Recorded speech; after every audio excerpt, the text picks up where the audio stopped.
ምንድነው ልትረዱኝ ማትሞክሩት? ቆይ የኔ ስላልሆነ ሊሆን ይችላል። እንዴት በምን አይነት መንገድ ነው የምንረዳሽ?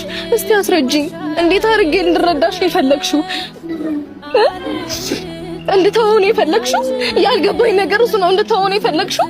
እሺ በቃ ይኸው አውልቄ ብዬ እንደሰጥሽ ነው የጠበቅሽው? ንገሪኝ እስቲ እሱን ነው ወይ የጠበቅሽው? እንዴ አቃለይፋ እኔ እሱን አጥቼ መኖር አልችልም። አቃለሁ እሱ ነው ታውቃለህ በደንብ እኔ ያለሱ ህይወቴ ባዶ ናት ታውቃለህ። ለምንድን ነው የምትረብሽኝ? እኔ ስንት ነገር እንደሆንኩኝ ታውቃለህ አይደል? እኔ ምን ያህል እንደምወደው ምን ያህል እንደማፈቅረው ታውቃለህ። እሱን አጥቼ ተደስቼ መኖር ይመስልሃል እኮ? እሱን ነው እኮ እንድትነግሪያት የፈለኩት። አሁን ይሄንን ስሜትሽ ነው እንድትነግሪያት የፈለኩት። ለዛ ነው እንድታወሪ የፈለኩት። በቃ ማለት የምትችይው አቅም በቃ ይሄንን ስሜት ለማስወገድ ሞክሪ ፕሊዝ። አትረብሽን ፕሊዝ ከህይወታችን ውጪ እባክሽ ልለምንሽ። አሁን ለምን የምታለቅሽው?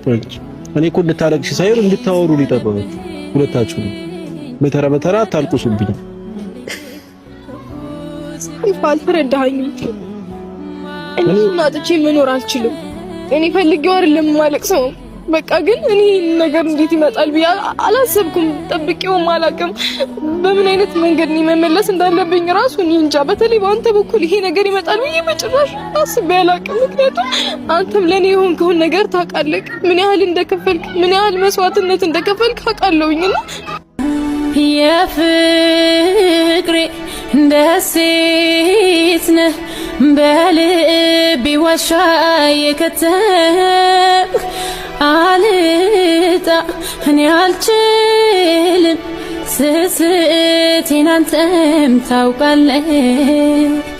ሊለያይ የማልችል ገጻችን ሆኖ አንድ ላይ ግርማ ሞገሴ ነህ አልደምቅም ያለ አንተ ስታይ ቁርጠኛ ከሆንክ በለና ሰምት ብርታት ሰንቀ የልቤ ንጉስ ራሴ ሄጄ አቅቶኛል። ቤተሰቦች በቃ መመለስ አቅቶኛል። የሆነ የራሴ መወሰን የነበረብኝ ነገር ወስኜ ማድረግ አቅቶኛል እና ይሄን ነገር ወደ እናንተ አምጥቼላችኋለሁ ማለት ነው። ቤተሰቦች ዛሬ እንግዲህ በእኔም እንዳታዝኑ